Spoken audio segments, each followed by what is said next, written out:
Alors aujourd'hui, on va regarder les tendances du marché du travail. Qu'est-ce qui fait en sorte que le marché du travail change, qu'il évolue? Qu'est-ce que ceci pourrait avoir l'air pour vous, éventuellement, dans les 5, 10, 15 prochaines années? Reste à voir. Il y a cinq grandes catégories pourquoi que les gens changent d'emploi. Ça va être assez intéressant de peut-être analyser avec les choses qui se passent ou qui se sont passées dernièrement pour voir un peu plus ces détails.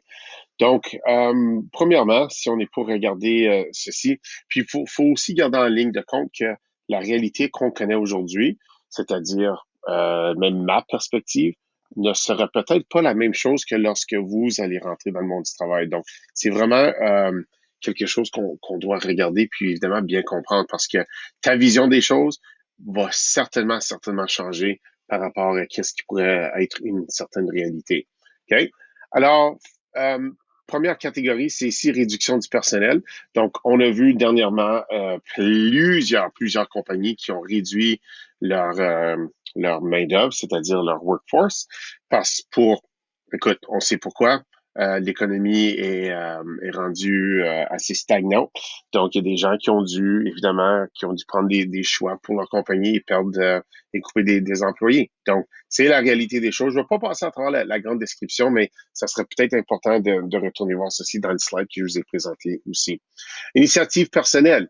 Alors ici, c'est peut-être un choix qu'une personne peut faire envers sa compagnie, dire non, moi je décide pour telle raison.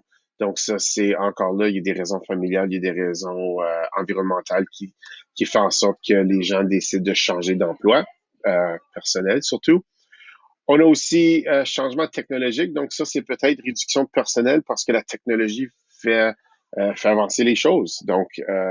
Introduction d'ordinateurs, nouvelles technologies qu'on peut réduire par plusieurs personnes un montant de travail.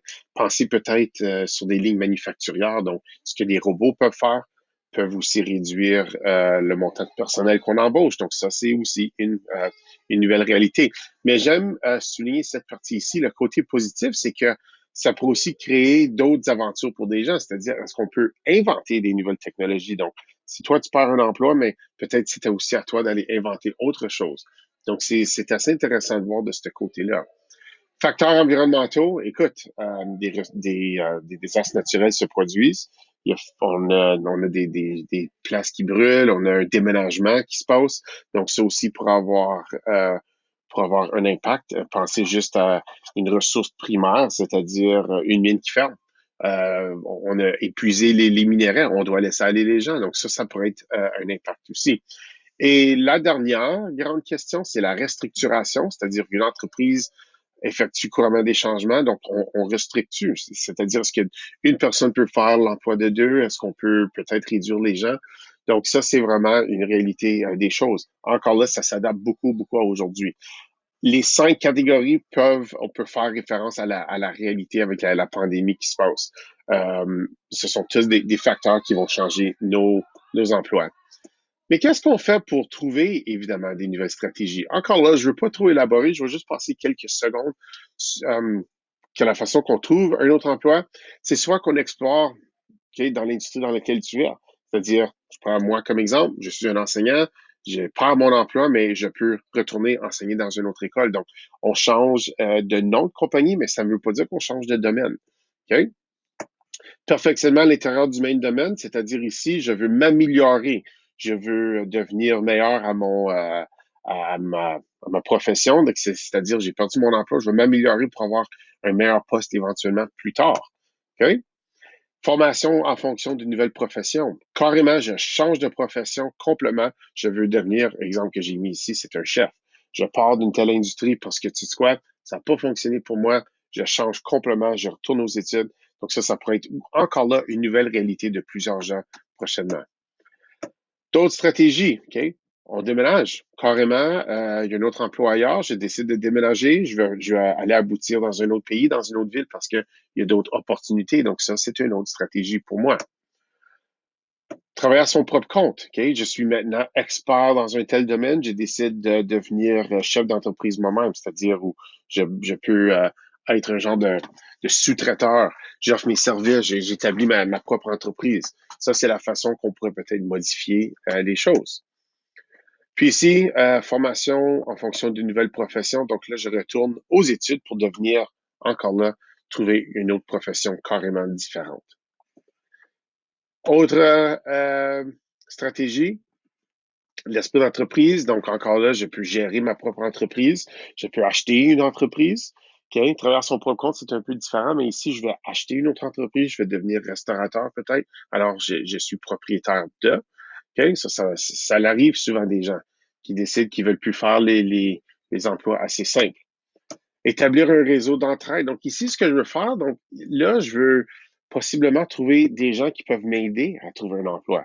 Donc, je vais essayer de peut-être contacter mes amis, des gens que j'ai côtoyés plus tôt pour pouvoir m'aider à trouver un emploi. Donc ça serait peut-être intéressant d'ailleurs. Avoir recours aux ressources communautaires et à la famille. Donc, je demande aux gens autour de moi s'ils peuvent m'aider, s'ils peuvent me donner un coup de main.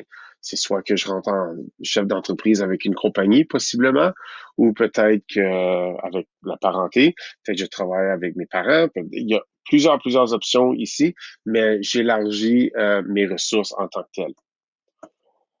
Obtenir une entrevue. Donc, ça, évidemment, une fois que j'ai fait tout ceci, je veux obtenir une entrevue. Je veux trouver des gens qui vont prendre le temps de m'écouter pour pouvoir établir un certain réseau. Préparer et envoyer un bon curriculum vitae. Voici une stratégie assez importante. Donc, je veux établir mon curriculum vitae. Je veux l'améliorer le mieux possible. Puis, je veux certainement en aboutir pour avoir la meilleure chance possible. Et encore là, je veux développer et avoir une bonne attitude envers ceci. Faut pas se décourager. Vous allez voir, vous allez faire face à énormément de changements dans votre monde du travail. Je doute que vous allez rester dans un domaine, dans un emploi fixe pour 30, 40 ans après vos études. Alors, faut rester positif, faut avoir cette attitude positive-là. Sinon, les choses peuvent malheureusement mal tourner. Donc, c'est important de juste continuer et avoir espoir. Faire la recherche dans le marché du travail, donc je vais évidemment continuer à trouver certains domaines. Donc, je veux faire la recherche dans le marché du travail pour pouvoir trouver mon emploi idéal.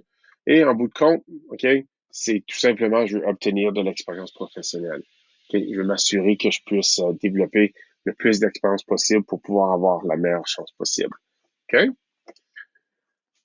Alors, essentiellement, ceci nous amène un peu à la leçon par rapport à ceci.